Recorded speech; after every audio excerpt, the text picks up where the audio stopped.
What's up, everybody? Welcome to Bios3 Raw TV. Fix this fucking camera angle. Make it square. I'm going to talk about something today that, I'm not singling one person out. So if you have sent me an email in the last 5 to 12 days, it's not you specifically. I got 12 emails today with the same type of thing asking me the same question. Here's the deal.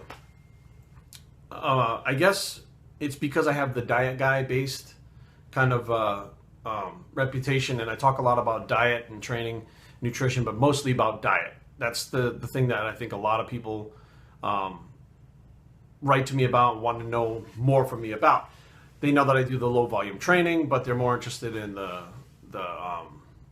diet. So I'll get these questions about diet, and it's usually a paragraph or two, or maybe 5, or maybe if it's a long fucking email, that happens too sometimes. And at the end of it, it says, Jerry, what should I do now? What do you think I should do next? Should I do this? Should I do that? Should I do this? And they have all these questions themselves that they could answer, and all the questions lie within themselves.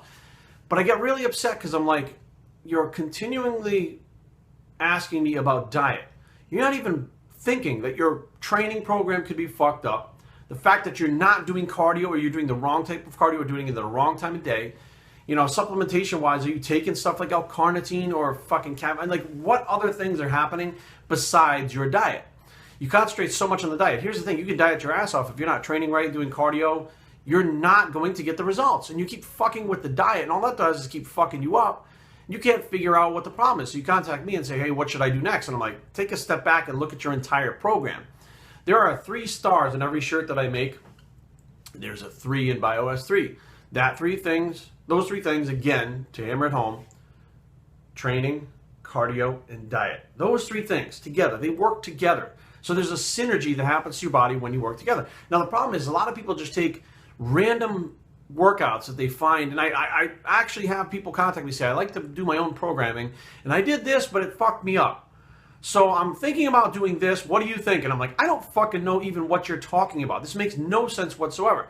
So it's like, how did this fuck you up? Like, well, my joints and this and that, I overtrained. I was like, okay, now, what were you eating like? And they're like, well, I ate pretty good. What does that mean, pretty good? It means you're not paying attention to your diet. Again, you're looking at one aspect and not the other.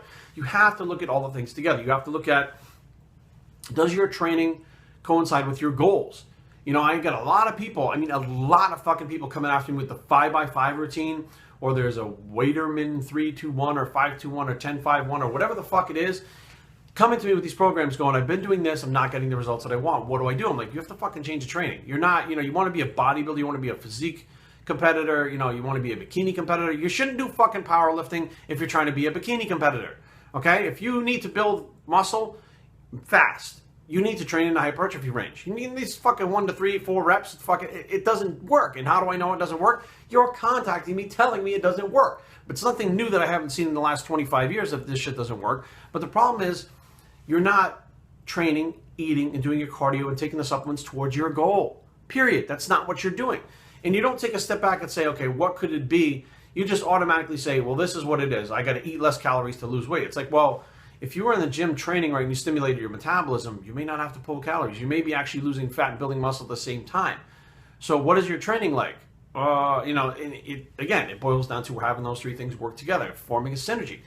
If you are doing keto, could it be the diet that's fucked up? Because there's a big keto kick now, and I'm not responsible for it. I just know a lot about keto because I've been doing it since 1995, off and on, and I use it with my clients and myself as well, even still now. But it's not necessarily the fact that you need to do keto to get in shape. If you're training right, you may not need to do keto. I think there's a lot of people that they underestimate each one of those 3 things, diet, cardio, and training. They'll underestimate one of the 3 or 2 of the 3, mostly just one of the 3. So what they'll do is they'll underestimate the power of cardio and how it speeds up metabolism. Use the right way, it speeds up metabolism, and it speeds it up permanently until you stop doing the cardio. It's like anything else. It's like if you are taking steroids, you're going to maintain that mass while you're on them. When you stop doing it, they go away. If you're eating high protein, you're going to maintain muscle mass and gain mass. If you go back to eating 20 grams of protein a day, you're going to lose mass. You have to keep up with the shit. Even stuff like, it's fucked up, but minoxidil, that Rogaine shit for your hair, I don't use it obviously, but if you use it, it keeps your hair from falling out, right? You stop using it, the hair falls out again. You have to continue with it. You have to keep up with it. You have to stay with it. The problem is people are not doing that. They think that, well, I'll just do this and I'll maybe do a little bit of cardio for a little while, but then they stop doing it and the results go the opposite way. So, okay, don't underestimate any one of those three things. Cardio is important. Cardio has to be done a certain way, a certain time. And for you, it might be different than someone else. So don't think that, there's this general guideline. That's another thing. Stop asking me about general guidelines. There are no fucking general guidelines, plain and simple. You have to find what works for you. You have to find the right diet. And the diet has to fit the training, okay? And the cardio has to complement that, and they have to work together. They have to stimulate metabolism, stimulate recovery. They have to give your muscle protein synthesis. I mean, all this stuff has to take place with the combination of those three things. So the next time you're not getting results, before you start automatically cutting calories, like the main thing, cutting calories or increasing cardio, think about the training. Okay, maybe the training is actually the missing piece of that whole puzzle where you don't have to kill yourself with cardio and fucking restrict the calories till you're dead. Biohackertraining@gmail.com. Leave comments down below, but don't fight. www.biohackertraining.com is a blog. It's the whole program, is how it works, bicep, and we're out.